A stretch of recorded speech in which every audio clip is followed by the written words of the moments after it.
Welcome! This video is part of the sequence solving trigonometric equations involving cotangent. This is part 4.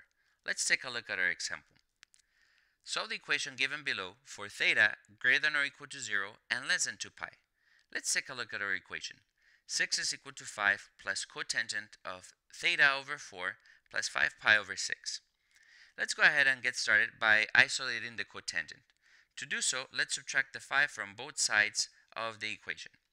So we get 1 is equal to cotangent of theta over 4 plus 5 pi over 6. Now, let's recall that cotangent is the reciprocal of tangent.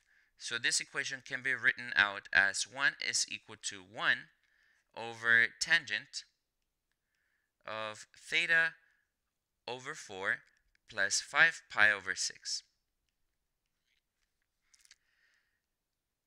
Now let's take the reciprocal of both sides of the equation. So the reciprocal of 1 is 1 because 1 divided by 1 is still 1. And the reciprocal of 1 over tangent is tangent. So we have 1 is equal to the tangent of theta over 4 plus 5 pi over 6. Now here, let's go ahead and analyze the period for this function here on the right hand side. So the period here is equal to the period of tangent, which is pi, divided by the absolute value of the coefficient of theta. Now recall that theta over 4 means that you have 1/4 times theta. So the coefficient of theta is 1/4. Therefore, once you divide pi by 1/4, you get that the period is equal to 4 times pi. Now keep that in mind as we go through this. After we have found the period, the next thing to do is to define a new variable. So let alpha be equal to theta over 4 plus 5 pi over 6. And why are we defining this new variable? We're defining that so we can solve a simpler equation. Now, the previous equation becomes 1 is equal to tangent of alpha. And we can address now the particular angle alpha that will make this a true statement. Now keep in mind that now we're dealing with tangent. So the period of this tangent is equal to pi. Let's take a look at the chart on the interval from 0 to pi, and let's see which angle alpha will make tangent equal to 1. So we come to your chart and we say, okay, which one is the angle that will make tangent equal to 1? Well, that angle happens to be pi over 4. So we say this implies that alpha is equal to pi over 4. Now using this, we can solve for theta. So we said, well, alpha is equal to theta over 4 plus 5 pi over 6. But this alpha, we said, was pi over 4. So we take pi over 4 is equal to theta over 4 plus 5 pi over 6. Now our goal is to get the theta by itself. So let's go ahead and subtract the 5 pi over 6 from both sides.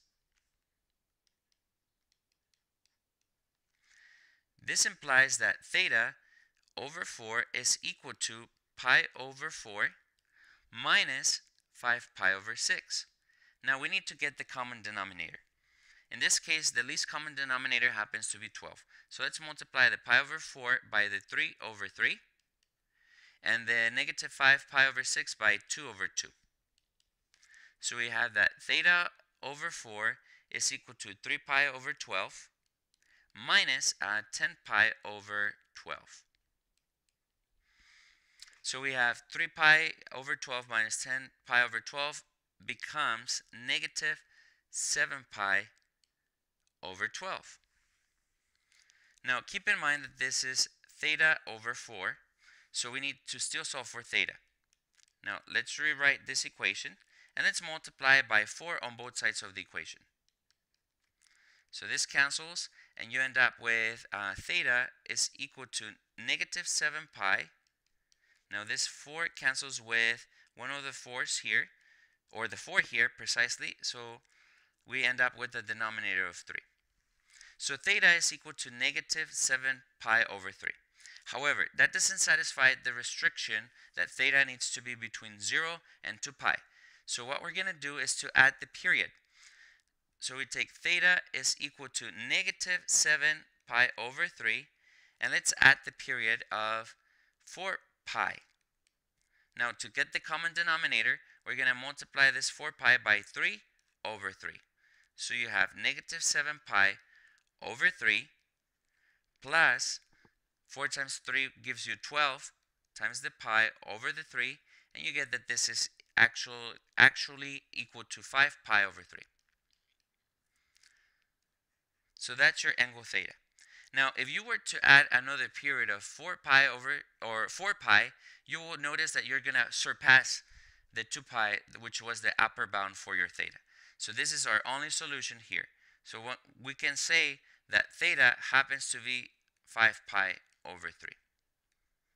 And that concludes this video on how to solve trigonometric equations with cotangent part 4.